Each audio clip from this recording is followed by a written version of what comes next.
G'day everyone and welcome to our round 2 preview, the Crows versus the Bombers.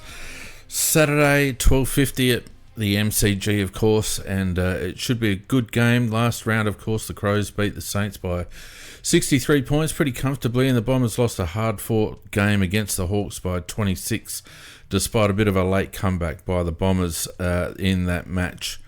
Going into the lineups now, and it's an unchanged lineup for Adelaide. No changes as expected after a solid win, although you could have made a case, I guess, for going a little bit smaller up forward. The Bombers making two forced changes, of course, with Ridley and Langford coming out.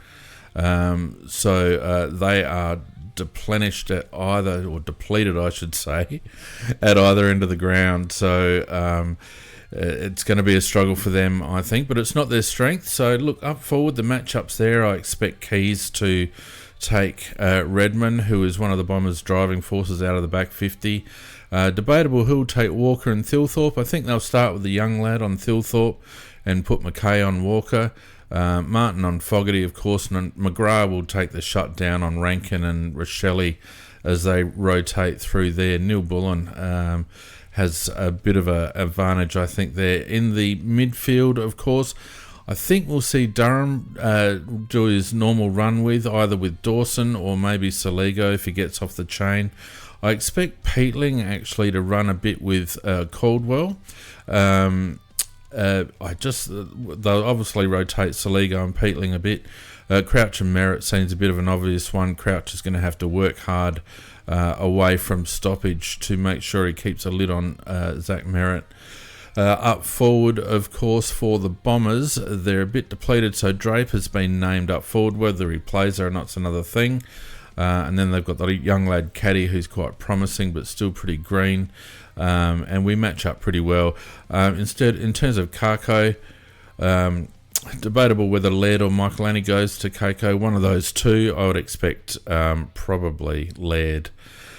Looking at last week's footage, and of course this is brought to you by One Sports Analyst software. It's fantastic software, so get around it. Use the code if you want to make a purchase.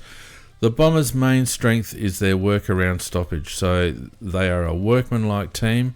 They'll continue to scrap and fight in around stoppage and just hack the ball forward out of stoppage. So, and as you'll notice, or as you would have noticed actually, if you watch the analysis video that we put out last week, and there'll be a link in the card in this video if you want to go and have a look at that. Stoppage work was the Crows' weakness against the Saints. Despite our easy win, we were very lazy around stoppage. And if we are lazy against the Bombers on the bigger ground, we are going to get absolutely broken open by Essendon.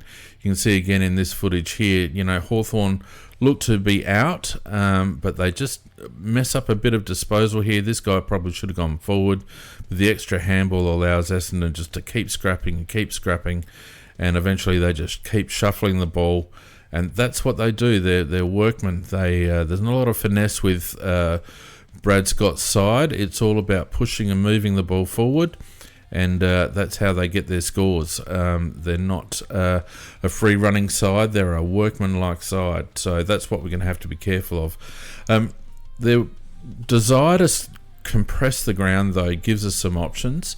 And it's an option that we didn't take against St Kilda. You can see with this footage and in the following footage, the Hawks were able to slice through Essendon zone by going diagonally, and Hawthorn were very good at using the lanes that were created by Essendon wanting to sag back in order to get the ball forward, and they also shifted lanes laterally very quickly. So that could have been a long kick, but it wasn't. It was a short kick. Everyone's on the move.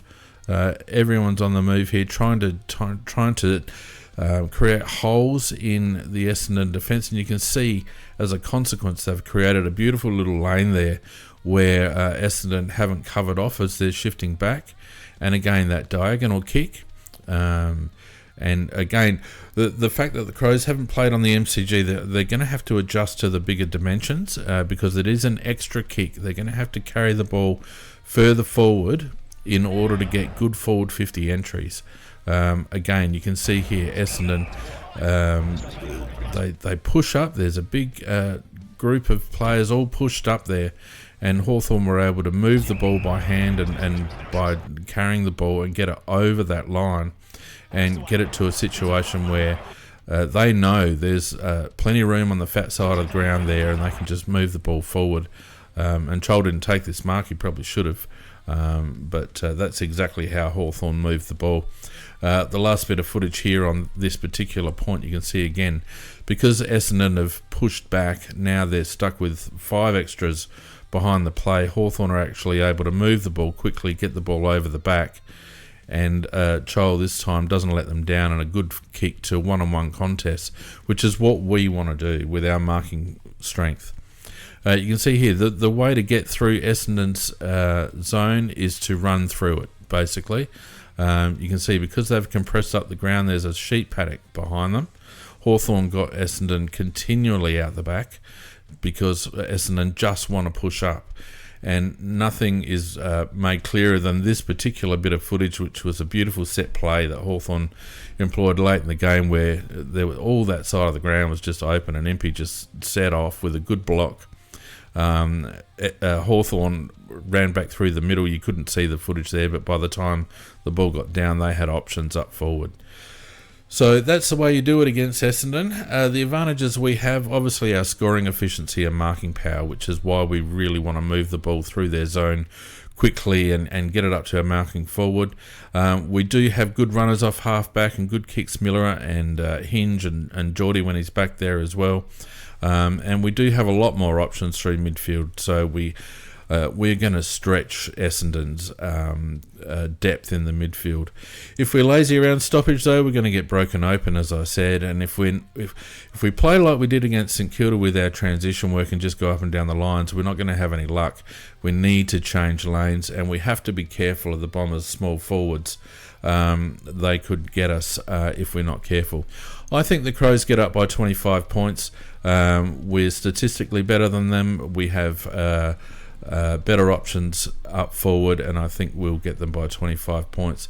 Join us for the wrap. Don't forget to like and subscribe if you have enjoyed the content, and we'll see you on Sunday night to wrap up this week's game against Essendon.